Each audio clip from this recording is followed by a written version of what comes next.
Sahabat dan saudaraku, mari menggunakan waktu mempelajari firman Tuhan hari ini.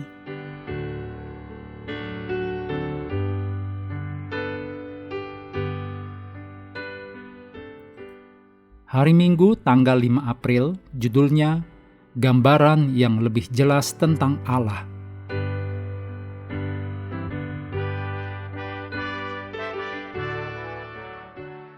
Kita mulai dengan doa singkat yang didasarkan dari 1 Yohanes 2 ayat 3. Dan inilah tandanya bahwa kita mengenal Allah, yaitu jikalau kita menuruti perintah-perintahnya.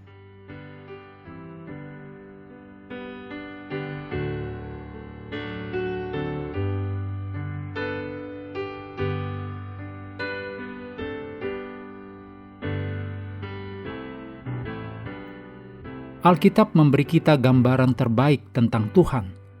Alkitab menjelaskan mengapa kita ada di sini. Alkitab juga menunjukkan kepada kita bahwa Tuhan memegang kendali dan mengajarkan kepada kita tentang kasih-Nya. Dari Kejadian hingga Wahyu, kita membaca tentang satu-satunya Allah yang benar, yang menyatakan dirinya kepada kita melalui Alkitab dan melalui Yesus Kristus, Allah yang menjelma menjadi manusia. Kita dapat membaca tentang Allah Maha Kuasa yang ditulis dalam Ayub 1 ayat 12. Allah Maha Tahu ditulis dalam Yesaya 46 ayat 9 dan 10. Keadilan Allah ditulis dalam Yesaya 30 ayat 18. Kemurahan Allah ditulis dalam Ulangan 7 ayat 9. Kasih setia dan kesabaran Allah terhadap kita ditulis dalam Roma 2 ayat 4. Hikmat Allah ditulis dalam 1 Korintus 2 ayat 7. Anugerah Allah ditulis dalam 2 Korintus 12 ayat 9. Pengampunan Allah ditulis dalam Matius 6 ayat 14. Kehendak Allah bagi hidup kita ditulis dalam Yeremia 29 ayat 11. Kuasa Allah mengalahkan maut ditulis dalam Yohanes 11 ayat 25. Pemerintahan Allah sebagai Raja ditulis dalam Mazmur 47 ayat 8. Sifat kekal Allah ditulis dalam Ulangan 33 ayat 27. Dan banyak lagi sifat lainnya yang memberikan kita begitu banyak alasan untuk mengasihi Allah dan memiliki hubungan yang erat dengannya.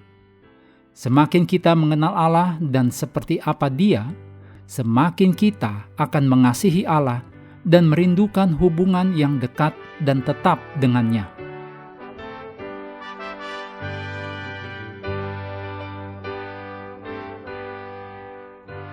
Siapa yang pertama meragukan kasih Allah? Lucifer. Keraguan Lucifer tentang Allah menyebabkan perang di surga.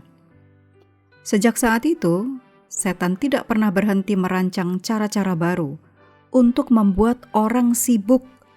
Setan ingin mencegah kita mempelajari lebih lanjut tentang Allah. Tulisan Ellen G. White disadur dari Testimonies for the Church, volume 5 halaman 740. Setan tidak peduli apa yang kita percayai tentang Allah, selama kita mempercayai hal yang salah. Pesan setan kepada Hawa adalah, Allah menyembunyikan rahasia darimu. Allah tidak menginginkan yang terbaik untukmu. Kamu tidak bisa mempercayai Allah. Setan mencoba menyampaikan kebohongan yang sama kepada kita sekarang ini. Ellen G. White memberitahu kita tentang rencana setan ketika dia menulis dari Patriarch and Prophets halaman 338. Sejak awal perang dunia antara Allah dan setan, iblis berbohong tentang Allah. Setan berupaya membuat manusia menolak hukum Allah.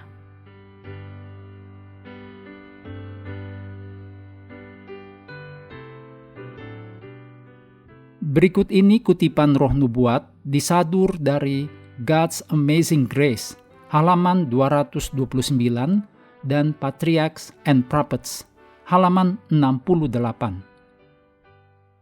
Untuk mewujudkan karakter Allah, kita harus mengenal Allah secara pribadi.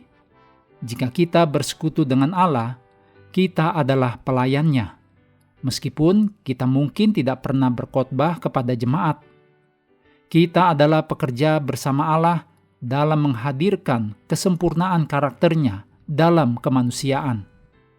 Allah telah memerintahkan tugas kepada para agen manusianya untuk mengomunikasikan karakter Allah, bersaksi tentang kasih karunia Allah, hikmat-Nya, dan kemurahan-Nya, dengan mewujudkan kasih Allah yang halus, lembut, dan penuh belas kasihan.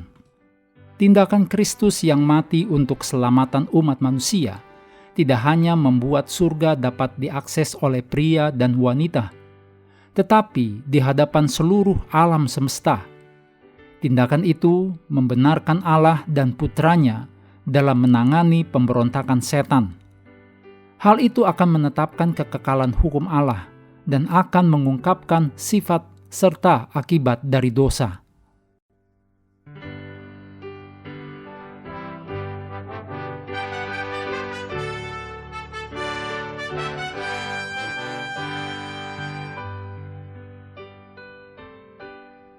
Menutup pelajaran hari ini, segala pujian kita naikkan hanya kepada Tuhan yang telah memberikan Roh Kudus untuk menyertai dan mengajari kita firman kebenaran. Terima kasih telah belajar bersama. Tuhan memberkati kita semua.